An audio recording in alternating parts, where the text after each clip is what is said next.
Assalamualaikum warahmatullahi wabarakatuh. Halo teman-teman semuanya, apa kabar? Semoga sehat selalu ya. Ayah bunda, semoga selalu sehat selalu dan semangat. Teman-teman semuanya, bagaimana kegiatan di rumah? Menyenangkan kan? Semoga teman-teman selalu bersemangat untuk belajar walaupun masih banyak pandemi di sekitar kita. Teman-teman, kali ini Ustazah Iin akan membacakan satu buah cerita. Nah, mau tahu ceritanya seperti apa? Kita baca basmalah bareng-bareng ya. Bismillahirrahmanirrahim. Ini ceritanya teman-teman semuanya. Ini kisah tentang Abu Bakar Ash-Shiddiq, sahabat setia. Buku ini adalah salah satu karangan dari Erlina Zaki. Mau tahu bagaimana kisahnya dari Abu Bakar Ash-Shiddiq? Kita dengarkan bareng-bareng ya. Silahkan duduk rapi. Kisah Abu Bakar Ash-Shiddiq, sahabat setia, karya Erlina Zaki.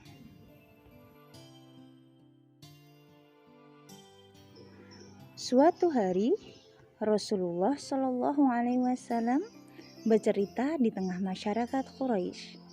Beliau diisyaratkan oleh Allah ke Baitul Maqdis di Palestina dan naik ke langit ketujuh dalam waktu semalam.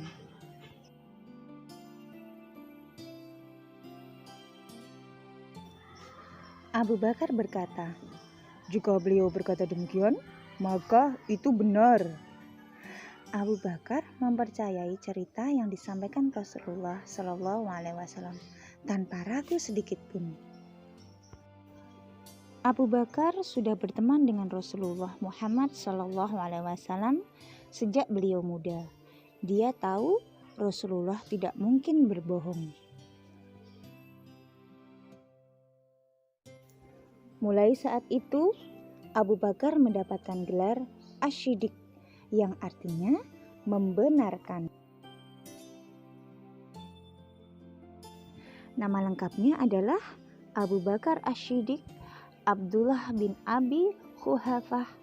Dia adalah ayah dari Aisyah radhiyallahu anha, istri Rasulullah Shallallahu Alaihi Wasallam. Juga ayah dari Asma, seorang wanita mulia berjiwa kesatria.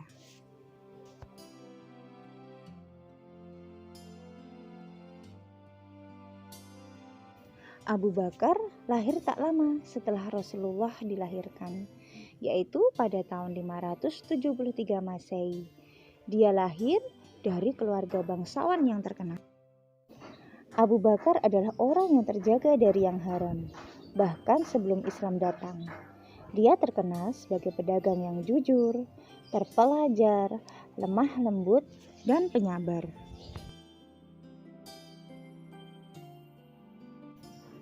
Abu Bakar adalah laki-laki pertama yang menerima Islam yang didakwahkan Rasulullah Shallallahu Alaihi Wasallam. Banyak sahabat yang akhirnya ikut memeluk Islam karena ajakannya.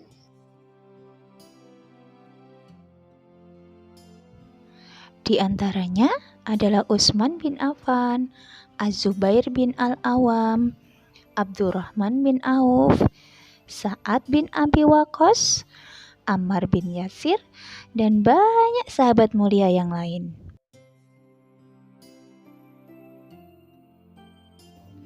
Setelah masuk Islam, dia sangat tekun beribadah dan lebih rajin lagi bersedekah. Dimanapun Rasulullah memberikan nasihat, Abu Bakar senantiasa hadir di depan. Sholat jamaah pun tak pernah dia tinggalkan. Kemanapun Rasulullah pergi, dia menyertainya. Sungguh seorang sahabat yang setia. Banyak sekali budak yang disiksa tuannya karena memeluk agama Islam. Abu Bakar menolong mereka. Mereka dibeli oleh Abu Bakar dan dibebaskan. Termasuk Bilal bin Rabah, pengumandang azan Rasulullah. Saat Bilal disiksa tuannya, Abu Bakar memberikan banyak uang kepada si tuan dan membebaskan Bilal.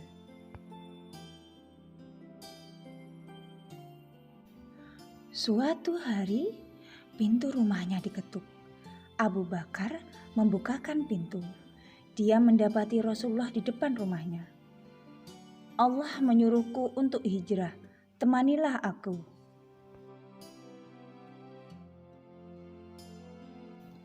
Allah telah memerintahkan Rasulullah Shallallahu Alaihi Wasallam untuk berhijrah dan beliau memilih sahabat dekatnya untuk menemani.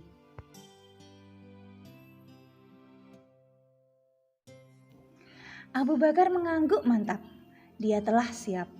Dia akan melakukan apa saja untuk melindungi dan membantu Rasulullah. Perjalanan hijrah tak akan mudah. Abu Bakar menyewa seorang penunjuk jalan yang ahli. Dia pun menyuruh penggembala kambingnya untuk menggembala di dekat tempat persembunyian, agar susu kambing juga bisa diberikan pada Rasulullah tanpa ketahuan.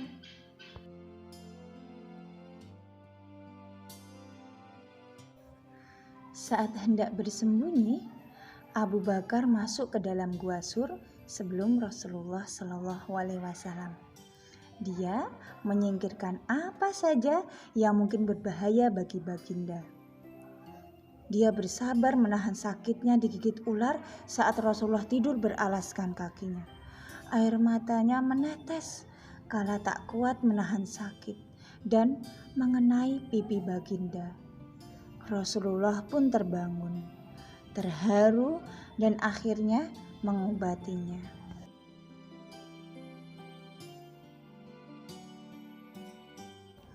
Suatu kali lain, "Ya Rasul, seandainya mereka mengintip ke bawah, niscaya mereka akan melihat kita." Abu Bakar khawatir Rasulullah akan dilukai oleh kaum Quraisy bila mereka ketahuan. Peristiwa hijrah itu penuh ketegangan.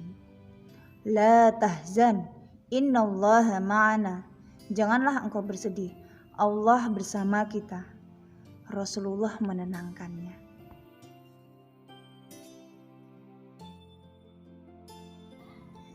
Hingga akhirnya tibalah mereka di Madinah.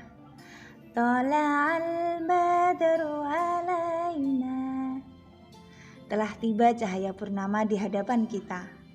Selawat Badar menggema di pintu gerbang Madinah. Mereka menyambut sang Nabi kesayangan bersama sahabat.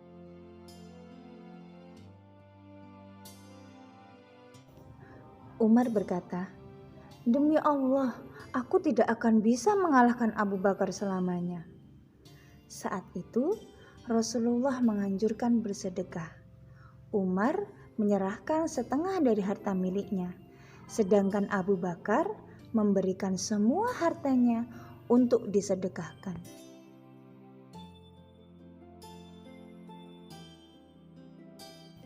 "Minta Abu Bakar untuk menjadi imam," perintah Rasulullah Shallallahu Alaihi Wasallam. Saat beliau terbaring lemah karena sakit parah, beliau tak mampu bangun dari tidurnya. Baru kali itu ada perintah mengejutkan. Rasulullah Shallallahu Alaihi Wasallam tak pernah meminta sahabat lain untuk menggantikannya menjadi imam. Itulah salah satu alasan bahwa Abu Bakar istimewa.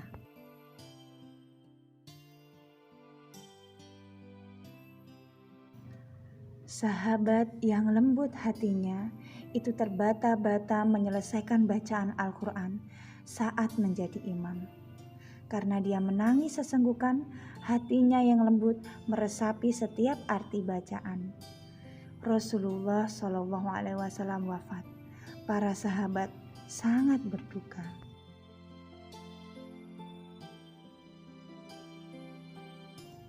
Para sahabat bermusyawarah untuk menunjuk pemimpin setelah Rasulullah Shallallahu Alaihi Wasallam wafat. Ditunjuklah Abu Bakar As-Siddiq, khalifah pertama umat Islam.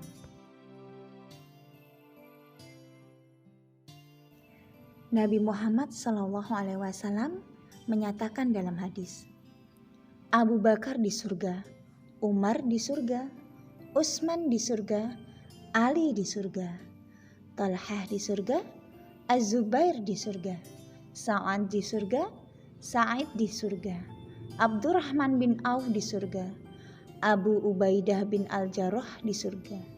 Hadis riwayat At-Tirmizi. Alhamdulillahirabbil alamin. Demikian tadi cerita yang Ustazah Iin bacakan tentang Abu Bakar Asy-Syiddiq, sahabat setia. Nah, teman-teman, apa sih yang perlu kita pelajari dari kisah Abu Bakar Asy-Syiddiq? Salah satunya adalah beliau adalah sahabat Rasulullah yang paling setia. Dan beliau juga taat kepada ajaran Allah. Nah, teman-teman juga harus belajar semangat untuk menteladani kisah dari Rasulullah dan taat kepada Allah, sayang kepada teman, berbakti kepada orang tua. Itu adalah tanda anak yang salih. Nah, teman-teman semuanya, itu tadi kisah dari Ustazah Iin. Terima kasih ya sudah bersedia mendengarkan. Wassalamualaikum warahmatullahi wabarakatuh. Dadah.